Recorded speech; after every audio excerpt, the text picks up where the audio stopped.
તો આપણે જોયું કે દેશની રાજધાનીમાં હાલ કેવો માહોલ છે। ભારે વરસાદને કારણે દિલ્હીના મોટાભાગના વિસ્તારોમાં જળબંબાકારની પરિસ્થિતિ સર્જાઈ ચૂકી છે।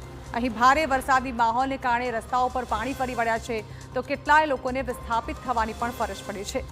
જ્યાં જુઓ ત્યાં પાણી જ પાણીના દ્રશ્યો છે। ત્યારે કયા કયા એવા વિસ્તારો છે કે જ્યાં ભારે વરસાદે અસર કરી છે તેની વાત કરવામાં આવે તો દિલ્હી સચિવાલય વિસ્તારની બહાર આપ જોઈ રહ્યા છો વિસ્તારમાં ભરપૂર પાણી ભરાયેલા છે। અહીં વાહન ચાલકોને અવરજવરમાં ભારે મુશ્કેલી પડી રહી છે, જનજીવન પ્રભાવિત થઈ રહ્યું છે। ત્યારબાદ વાત કરવામાં આવે મયુર વિહાર ફેઝ 1 તો અહીં પણ ભારે વરસાદી માહોલને કારણે પાણી ભરાયાની પરિસ્થિતિ છે।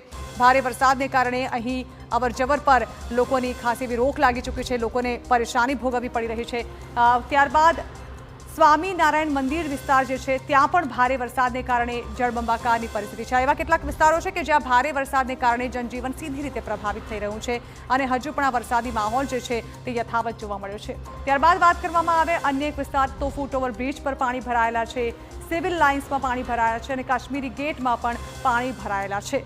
અહીં રાજધાની દિલ્હીમાં કેટલાય વિસ્તારો એવા છે કે જ્યાં ભારે વરસાદને કારણે ભારે પાણી ભરાયાની પરિસ્થિતિ પેદા થઈ છે। ત્યારબાદ વાત કરવામાં આવે તો આઈટીઓ ક્રોસિંગ અને અલીપુર ફ્લાયઓવર પર પણ પાણી ફરી વળ્યા છે।